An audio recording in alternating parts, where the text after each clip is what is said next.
Well, Bills Mafia. It only took 25 years, but you're officially good again. Good afternoon and welcome to the podcast. I'm Nick Drago. Today on the show, we gotta talk about all the NFL craziness from this weekend, the James Harden trade, and where did all the NFL coaching dominoes fall? Stick with us, friends, because sports starts now!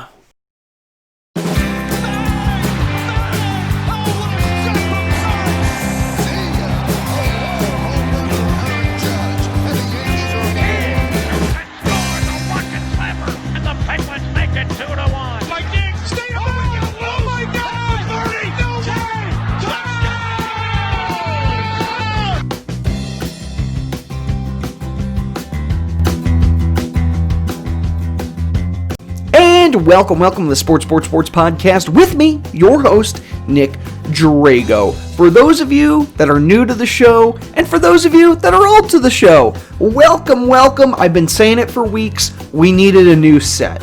It just wasn't working what we had before. Now we have this beautiful green screen behind us for those watching on our YouTube channel.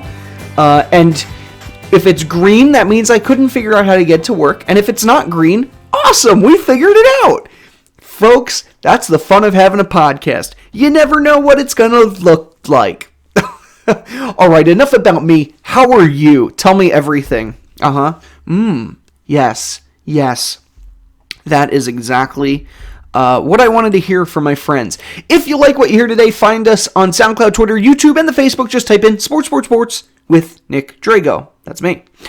And you can email me directly at sports3xpodcast@gmail.com.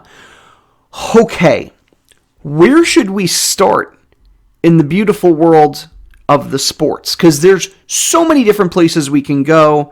But honestly, NFL has to be, it's got to be where we start this weekend.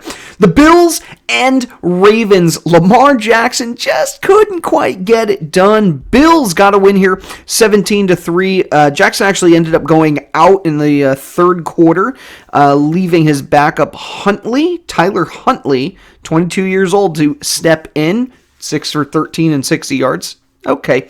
But Lamar Jackson actually had 162 yards passing, and 34 yards rushing before taken out of the game. You know, looking at this Ravens team, there's hope for their future because he's so talented. But this year, we really expected Lamar Jackson to take a step forward. And granted, they got the playoff win, sure. I just can't shake the feeling like they went backwards a little bit. I don't know. For the Bills, though, Bills Nation, Bills Mafia, those fans, they were having a ball. It was actually, I was more interested watching that game and watching the fans go nuts. Bills look great. Josh Allen looked great. Stephon Diggs, the two of them are playing very well together. Ooh, hit the wrong button there. They're like best friends, and it's so cool to see. Both of them, by the way, Allen had 206 yards and a touchdown. Stephon Diggs had 106 yards receiving with a touchdown. So Bills will go on to the next round.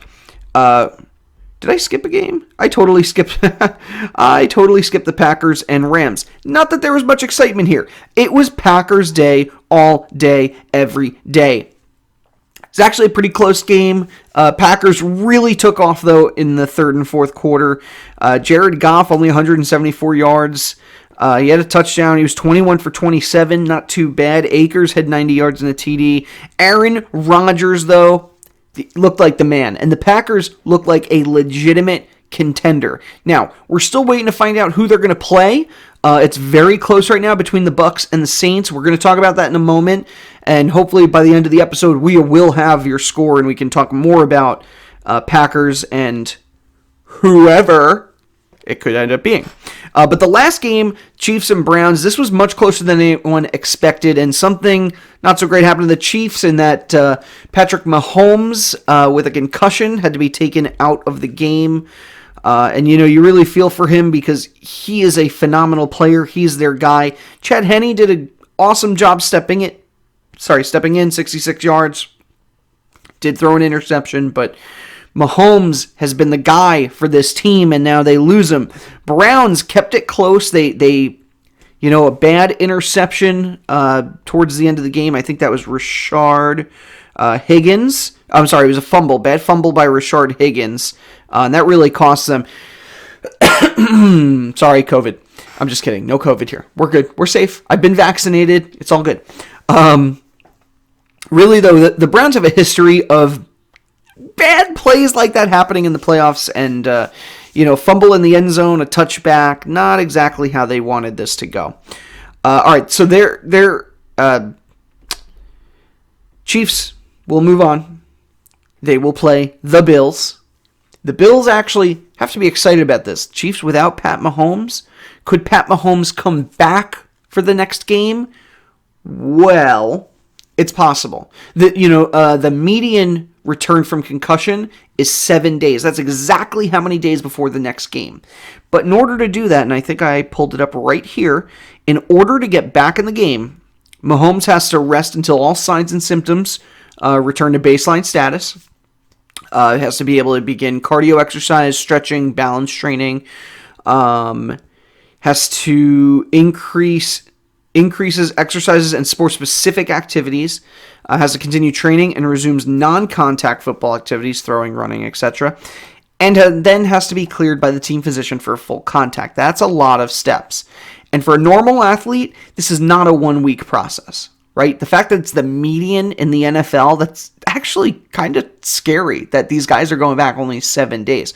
Most concussions take a little bit longer, especially when you're being hit by a freight train. So a lot can happen between now and then. We'll see if the Chiefs will allow him to play. If so, the Bills will be shaking in their boots. If not, this could be a very, very good game. 2-minute warning right now, Bucks and Saints. It's a really close one, but the Buccaneers, Tom Brady, he's leading this team right now. We could see another horrible playoff choke by Drew Brees, who, by the way, already has 3 interceptions. He's got 2 minutes to score 10 points. Otherwise, this whole thing is over. And I have no idea who even has possession of the ball. The Bucks have the ball. At the 2-minute warning, it's 1st and 10 at New Orleans 25. So they're going to run down this clock as best as they can. This game basically looks like it's going to be over with the Buccaneers winning and beating the Saints and going to the next round. But we're going to wait till we have an official call on that, and then we'll talk about next week's upcoming games. Rob Gronkowski has had a resurgence this year, and not surprised, he has had a very long stretch of rest from the NFL. Tom Brady, though, convinced him to come back, and boy, has he been happy about that. Gronk, by the way, is considering coming back for another season with Tampa Bay, of course. I don't think he wants to play with anybody else, so good for Gronkowski. By the way, Bills fans donated to Lamar Jackson's charity after beating the Baltimore Ravens. Good for you guys. Donate to charity. I like it. Obviously, you're doing it as a... how do we put this? They're doing it to mess with Lamar Jackson, for sure. But I love it. Hopefully Lamar Jackson is okay. I did mention he had a concussion. All right, moving on to teams that did not play this week. Philadelphia Eagles fire Doug Peterson. And you know what? We've talked about this on the show the last few weeks. Doug Peterson made some questionable moves, especially in Week 17 when he benched. Oh my God, who is there? Who's that guy? Who's that guy? I can only think of Nate Sudfeld, who's the third string that they put in, which I was not a fan of. Carson Wentz, of course, has not gotten to play in the last few weeks. And so Doug Peterson, oh my goodness, who is their backup quarterback? This is going to drive me crazy. I've said it like 400 times. Jalen Hurts, thank you. They benched him for Jalen Hurts, the rookie. Hurts did okay, won a game or two, but then benched Hurts with a few minutes left in the game, put in the third stringer Sudfeld, and then let the clock run out so that they can get a better draft pick. Okay. People in Philadelphia don't really like losing, especially not on purpose. So Not a great move. Doug Peterson did get fired. We'll see what is next in his career. But some other stories coming out this week about Carson Wentz and that he is uncoachable. Now, there has been rumors over the last 2 years about Wentz in the locker room. And last year when this happened, everyone sort of debunked it and said, well, he was such a good sport with the Super Bowl and Nick Foles. It's hard to believe that this kind of behavior. But we have two different things here. So two different examples. One said, this is a quote. Does it say who it's from? No, it's a couple of random players in practice. But this detailed report from the Philadelphia Inquirer comes out from Jeff McLean. So one of the reports that had come up to him was Peterson would call a play only for his quarterback to occasionally kill it for no other reason than his personal distaste, sources says. It became a pissing match between the two, one of the sources said. So in other words, Doug Peterson's calling plays and Carson Wentz is saying, I don't want to do that. Let's do something else because I know better. In the quarterback room, when his errors were pointed out, Wentz would sometimes make irrelevant excuses, and Taylor wouldn't correct him. For instance, there would be a play when he didn't throw an open receiver. The read was drawn up as designed, the coverage played out as expected, and he would be asked why he didn't pull the trigger. And Wentz would say the look wasn't there, or he would overemphasize the pass rush. When it was suggested the play be run again in practice, as to get it right, he would object. So there are rumblings, and this isn't the first time we've heard this, that Carson Wentz maybe has issues with coaching. I really hope that they get somebody in there that he gels with, he meshes well with. And if they do, great. I think the Eagles are a little late to the search because some of these teams fired their coaches a few weeks ago and really jumped on the ball. In fact, we have no idea where. Let's see, where is the Eagles coaching search? Look, I have nothing so far prepared. Deuce Staley. Did they hire Deuce Staley? He was assistant head coach. No, wait a second. He's interviewing for the Eagles job. That was 2 days ago. And I know they were interviewing Josh McDaniels, but they didn't hire him. But if you type in Eagles coach, Deuce Staley comes right up. So, interesting. Maybe Wikipedia knows something we don't. I doubt it. But he has a history with the Eagles, so I'm not surprised his name does come up. Let's talk about a few other coaches since we're already on that track. I'm going to talk about Deshaun Watson in a moment, but we'll get there. Detroit is hiring Dan Campbell, a decent move for Detroit. The Jets hiring Robert Saleh. I love this move. Saleh is a defensive mind. He turned the worst defense of the 49ers into one of the best, and he's going to do the same with the Jets. But what really interests me is if he brings Mike LaFleur with him from San Francisco. All the rumors are pointing to that. He is Matt LaFleur from the Packers, his brother, who's offensive. He was an offensive assistant with the 49ers. He's been in their system for a little bit. The two of them together is going to be a dynamic duo, and I would love it. The Jets need somebody who's high energy, who supports the players, who's smart. I think Saleh is the guy. That being said, I've looked for somebody like this for a long time. Rex Ryan, they replaced Ryan with a more grumpy and less talkative Todd Bowles, and then replaced him with a whacked out Adam Gase.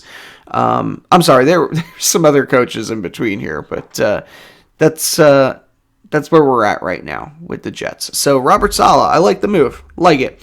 Urban Meyer, doesn't matter. He's going to be coaching the Jaguars. And I'm a little surprised about this one. When I heard the rumors coming out, I didn't think he was going to the NFL, but it looks like he's here and he's ready to coach. Going to the Jags, it's going to be really, really interesting to have Trevor Lawrence. First coaching job, you have this major talent. My theory here is that they're trying to do what Andy Reid's done, or it has been doing with Pat Mahomes. They want to run this team exactly like a college program. They're going to try and run this team the way that Clemson is run, the way that Ohio State works.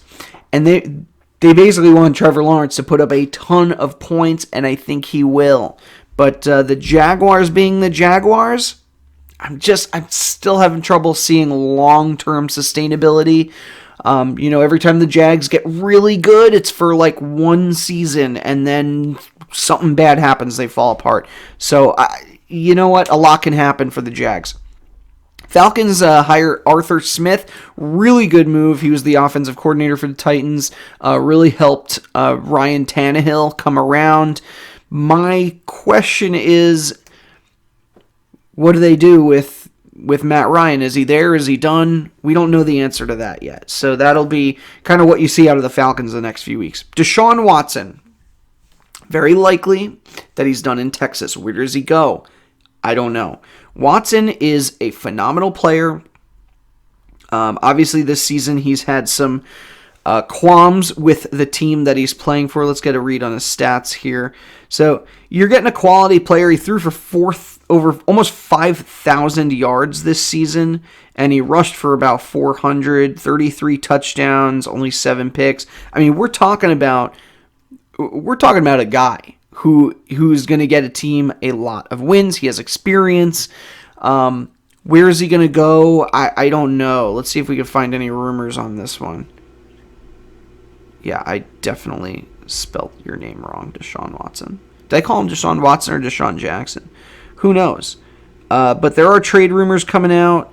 I've seen some things about the Jets, but I really don't believe it. I think Saleh's going to remain with Sam Darnold. So let's take a look on the scores, and it's the final. Buccaneers win. So Bucks are going to take on the Packers in the next round.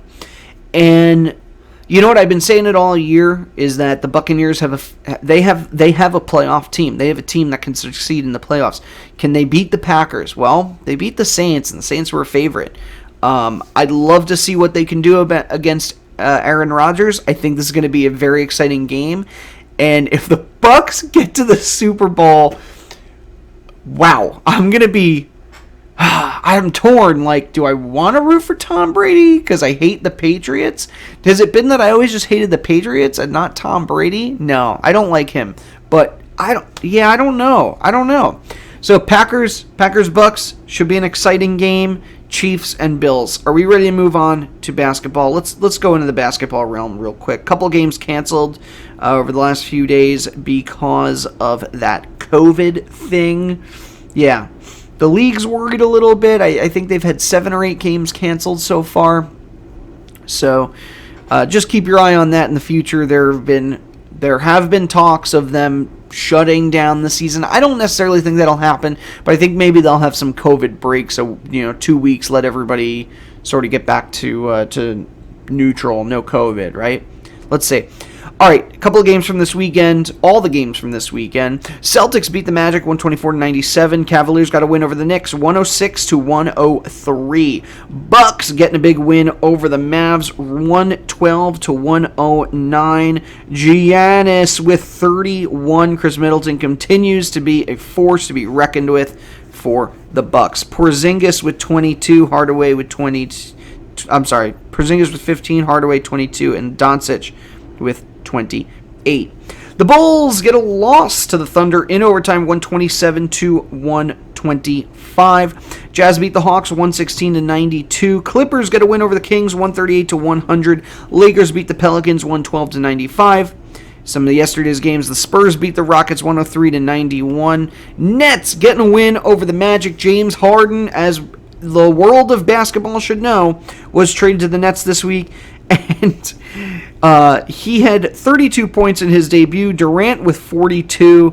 This team is looking primed to go places. Now they just have to get Kyrie to play. We'll talk more about that in a moment. Raptors-Hornets. Raptors 116. Hornets with 113. Grizzlies beat the 76ers 106-104. Pistons beat the Heat 120-100. Trailblazers get a win over the Hawks 112-106. Knicks today get a win over the Celtics. All right, New York 105-97. Bulls beat the Mavs 117-101. Nuggies and Jazz, they are in a dead heat right now, 89-85. Pelicans are ahead of the Kings, 60-51. And then late tonight, you have the Clippers and Pacers. What game should you look forward to next week? Yikes. Suns and Grizzlies, that could be good. Bucks and Nets, that's the game you're going to want to look at because either team could be your champion. Watch that game. Beyond that, Lakers Warriors, that could be fun. Jazz and Pelicans, maybe. And then we're going into Wednesday. That's a little late in the week. But you do have Celtics 79ers. 1979. Yeah, so there you go. All right, let's look at the standings. Bucks are 9-4. Remember, just a few weeks ago, they were like 1 and everything else, right? They were 1-2 to start this. I'm sorry. Were they 1-2 to start the season? They didn't look good. They're 9-4 now, first place.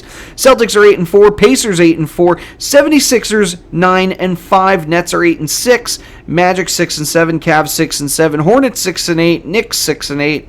Hawks are 5-7. Bulls are 5-8. Heat are 4-7. Raptors 4-8. Wizards are 3-8, and the Pistons are 3-9. Whoo doggy.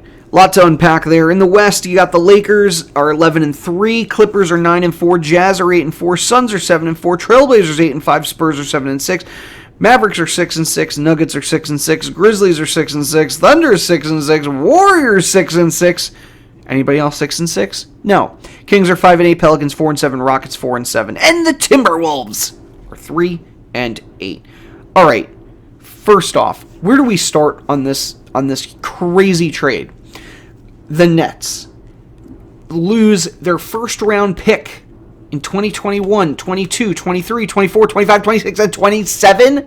They traded 7 first round picks and Karis LeVert, a young star that they could cheaply lock in 3 years when Kyrie, Harden, and Durant eventually leave this team. Listen, those 3 are not going to stake around for the long term. You just hemorrhaged your future again. The difference is, so when I say again, I'm referring to the Paul Pierce, the Paul Pierce, Kevin Garnett trade that was in 2013. And how did it work out? Terribly, horribly. The Nets have been one of the worst teams in the league for years because of it. The difference being, those 2 were out of their prime. Harden, Durant, Kyrie, they're in their prime. Right now they're healthy, and they look phenomenal. The Nets might win a championship or 2, and if that happens, it's worth it. But if that doesn't happen, and you traded 7 first-round picks, that is a problem. The Nets have created a problem for themselves. Karis LeVert, totally understand. He's actually indefinitely out after they found a small mass on his kidney during his physical. Every trade they have to do this physical. Well, they found this mass, and so while they figure out what's going on, he is out. The Pacers knew about it. They continued to pull the trigger on the trade. They lose Victor Oladipo, who now ends up with John Wall in Houston. Craziness all over the place. Do I like the trade? I love the trade, right? Harden coming to New York. He's teaming up with 3 of the best. When you talk about like having a big 3, this is probably the best big 3 since the Heat. Since LeBron, Wade, and Bosh. This is probably the best big 3 since then. I'm curious, and they might even be better, because these guys scored like 30, 40 points a game. Who knows what's going to happen? I'm very curious to see what happens with the Nets, but we'll be keeping our eyes on them as things go through. Klay Thompson, there's a chance he may return this season if games continue to be postponed, extended, postponed and suspended. The league is going to continue increasing their season. Klay Thompson gets more time to recover, and you could see the Splash Brothers again back together on the court. Okay, can we talk about hockey? Because hockey came back this week, and this just puts a smile on my face. Everyone out there knows that I'm a huge hockey fan, and there have been so many games these last few days. I'm not even going to cover all of them. We'll just cover this weekend's games. So starting yesterday, Devils Devils beat the Bruins 2-1. Sharks lose to the Coyotes 5-3. Maple Leafs beat the Senators 3-2. Hurricanes lose to the Red Wings 4-2. Canadiens get a win over the Oilers 5-1. Rangers blank the Islanders 5-0. Predators get a win over the Blue Jackets 5-2. Wild get a win over the Kings 4-3. Flames beat the Canucks 3-0. Golden Knights get a win over the Ducks 2-1. Penguins, booyah, getting a win in a shootout over the Capitals 4-3. And the Panthers beat the Blackhawks 5-2. Let's look at those standings as they currently stand. Now remember, the league has totally mixed up the standings this year. That way teams don't have to travel as much for COVID.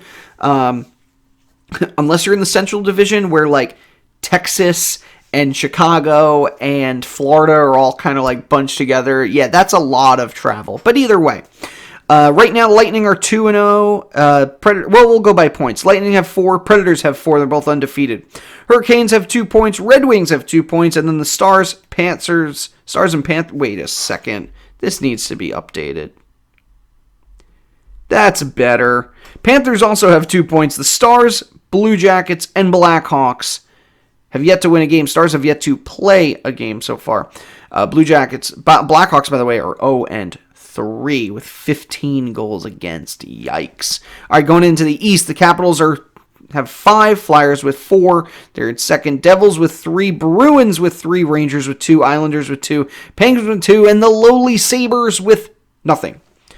In the West, you have the Golden Knights and Wild. They're tied with 4 points. Coyotes right behind them at 3, Avalanche at 2, Blues at 2, Sharks at 2, Kings at 2, and the Ducks, quack, at 1. And then in the Canadian division, which is probably my favorite because, come on, it's all the Canadian teams playing each other all season long. How exciting is that? Maple Leafs are ahead with 4 points. Canadians at 3, Flames at 3, Senators at 2, Oilers at 2, Canucks at 2, and Jets at 2. So a lot of exciting stuff. Oh, by the way, Ottawa Senators salute Alex Trebek during a pregame moment of silence. Thank you, Ottawa, because everybody is still upset over the news of Alex Trebek's passing, and he's a Canadian, huge Senators fan, so right on. Sarkin makes his NHL debut for the Islanders after Varlamov is injured in warm-ups, and was not good. Like you saw, they lost 5-0. So not a great start for the future of the Islanders. Evander Kane, this guy, he had to declare bankruptcy. He has a lot of issues. He has 7 dependents, apparently, ranging from his 6-month-old daughter to his 77-year-old mother. $101.5 million in gambling losses in just the last year alone. And he owes Stop saying 100, Nick. He owes $1.88 million to a Rachel Kutchel, who filed a lawsuit against him in Erie County, New York, for battery and assault. That's great. Evander Kane has had a lot of issues over the years. Apparently his monthly income right now is negative $91,000. Jesus. Well, he did get a 7-year, $49 million contract in 2018. Hope maybe he'll pay off some of his debts. Hopefully things turn out better for Evander Kane going forward.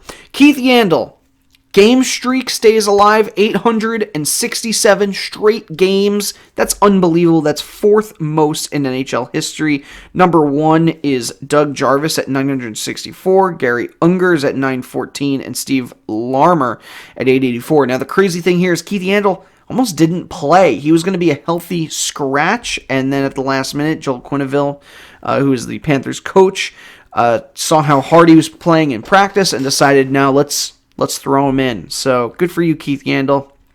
All right, moving on. New York. The Yankees made a move, finally. DJ LeMahieu and Corey Kluber, don't care, heading to the Yankees.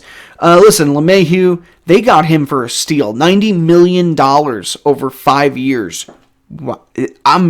I'm baffled. They really held out, and I'm so happy they did now. I wasn't thinking that a few weeks ago. I said, just pay the man. Just won a batting title, but wow. Kluber, meanwhile, bit of a risk, right? 35 years old. He hasn't really played that much the last 2 seasons. But last time he played, he won 20 games and a Cy Young Award. Last full season he played. So there's so much potential there. I think the Yankees are going to have an interesting rotation. If they don't re-sign Tanaka, they're going to have Garrett Cole, Kluber, Jordan Montgomery, Garcia, and then remember Domingo Germán, who didn't play last year. He's in there too. They also have other guys like Loizaga. Severino maybe comes back early. The guy's always freaking hurt. So there's certainly some options there. Archie Bradley signs a 1-year contract with the Phillies. Phillies, meanwhile, are going hard for Real Muto. $100 million, I heard, is on the table. So we'll find out. But here are some of the top players still available in the MLB free agent market. Trevor Bauer, of course, is the big one, and for some reason the Blue Jays are hot on his heels. Bauer's going to be 30 this year. He's a phenomenal pitcher. He's a bit of a crazy head, but definitely the type of player you want. Angels are also apparently looking hard for him. The George Springer. George Springer is still on the board. I know that now that LeMahieu, Lindor, they've both fallen. Springer could be the next big name to go. Many thought the Mets were in on him, but after making the trade for Lindor, I don't know if they're still willing to if they're going to make a big move like this. Again, the Blue Jays were one of the teams talked about, so who knows. Real Muto, I mentioned, there's an offer on the table. Angels apparently also involved with him, and Marcell Ozuna. Dodgers, Braves, they're both looking at his services. He started all 60 games for Atlanta last year, 39 of them as a DH. So, does he want to go to an American League team? I don't know. Or does he want to stick with the National League? We shall see. And, fans, I think that's it. I think that's all I have for today. So, special thanks as usual to Johanna Dragos. He's the content editor, logo designer, and I actually designed the set today, so I'm going to have to drop that credit from her. But she does help with a lot of things in this podcast, including emotional and physical support. I don't know what physical support looks like. She's holding me up right now, just like this. So, yes, thank you. The music here for the show is a song called Golden Sunrise by Josh Woodward. A link to his website can be found in the show notes. Special thanks as usual to I said Johanna. I said that. She is my wife. Let's move on. Special thanks to our social media warriors, Mary and Carrie K. Albert. My mom. Thanks, Mom, for promoting me on Facebook. And all of our others out there, Jorge Pajares and Joe Calabra. They're always out there promoting the show, and I love it. Love it. And I think that's it. So I've had a fun time. Did you have a fun time? Great. Find me on SoundCloud, Twitter, YouTube, and the Facebook. Just type in Sports with Nick Drago. That's me. And you can like, comment, share, Twitter at me. I don't really use it that much, but you can do it. Yeah, you can do all those things, and it's all going to be really exciting. And yeah, love this. Love my green screen. Hopefully I get it to work. Otherwise, I'm just petting a green wall right now. And for those of you not watching our YouTube channel, why aren't you watching our YouTube channel? It's this. It's exactly what you're hearing on the podcast version. But then you can see me. Actually, on second thought, continue with the podcast version. You don't want to see me. All right, friends. With that, it's been a very spectacular Suntubular Sunday. See you, adios, and caw-caw!